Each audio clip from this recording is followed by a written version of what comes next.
Berada di bawah lereng Gunung Merapi yang jauh dari hiruk-pikuk suasana perkotaan, dalam beberapa hal kehidupan masyarakat pedesaan jauh lebih maju dibandingkan dengan masyarakat perkantoran. Di Desa Seruni, Kecamatan Musuh, Kabupaten Boyolali, Jawa Tengah, berkebun dan beternak sapi perah menjadi mata pencaharian warga desa. Beternak sapi perah adalah bisnis idaman warga desa ini sejak tahun 1980-an.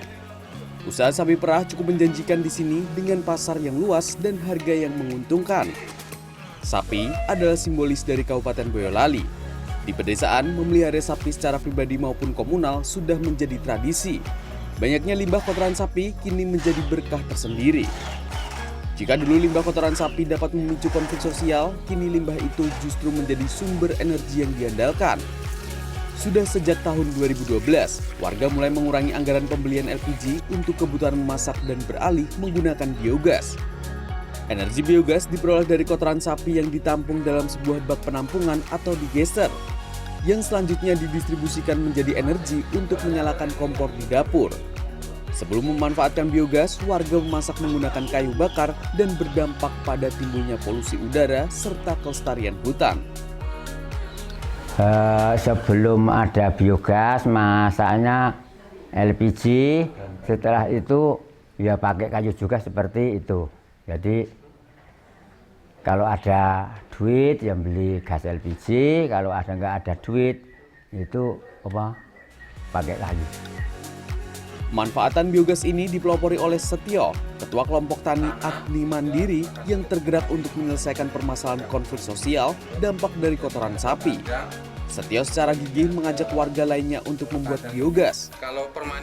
Di Desa Seruni saat ini sudah ada 203 unit instalasi biogas dan energi baru terbarukan ini sudah dimanfaatkan oleh ratusan kepala keluarga.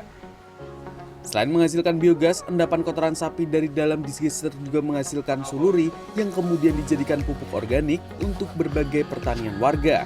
Salah satunya perkebunan bunga mawar. Sehingga warga masyarakat bisa merasakan dampak ekonomi yang membaik dari pemanfaatan biogas kotoran sapi. Paling tidak dalam 1 tahun itu masing-masing anggota ini bisa menghemat sekitar Rp960.000. Nah ini dari bentuk dari penggunaan biogas tanpa menggunakan LPG. Di samping itu dampak yang lainnya adalah dari ekonomi ini paling tidak mereka sudah tidak menggunakan kayu bakar karena sudah digantikan oleh oleh biogas ini. Karena kita sudah tidak menebang kayu berarti hutan di Desa Seruni juga tetap lestari. Selain itu dampak yang ada dampak lingkungan dengan menggunakan biogas, kandang kita menjadi bersih. Kemudian karena kita ini merupakan sentra susunya juga kualitasnya akan semakin meningkat, harganya juga bisa ada tambahan baru karena susunya yang bagus tadi. Kemudian selain itu juga lingkungan menjadi bersih, polusi bisa tertangani, kemudian kenyamanan dan udaranya bersih sehingga masyarakat juga lebih sehat. Kotoran sapi yang dikelola dengan sangat baik membuat wilayah pedesaan di Boyolali ini bisa menjadi desa mandiri energi. Prosesnya kan ada 4 proses nih secara mikrobiologinya.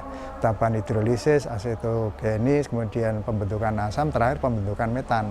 Dan itu proses ini dilalui oleh kotoran sapi tadi dari hemiselulosa menjadi karbohidrat diolah lagi akhirnya menjadi gas metan itu. Mulai tahapan 4 itu kurang lebih 14 hari lah, 14 hari proses, nanti selanjutnya sudah terbentuk gas metan kita kumpulkan jadi gas yang bisa siap untuk diaplikasikan untuk kompor maupun untuk listrik. Pemanfaatan energi terbarukan seperti biogas di Desa Seruni memiliki manfaat yang jauh lebih besar dari sekedar untuk kebutuhan memasak. Desa ini hidup dengan kemandirian energi yang beriringan dengan kesadaran masyarakat untuk menjaga kelestarian lingkungan. Diperlukan pembinaan dan pendampingan dari pemerintah maupun pihak ketiga secara baik dan konsisten, agar energi ini secara terus-menerus dapat dirasakan manfaatnya bagi masyarakat. Taufik Irvani, Boyolali, Jawa Tengah.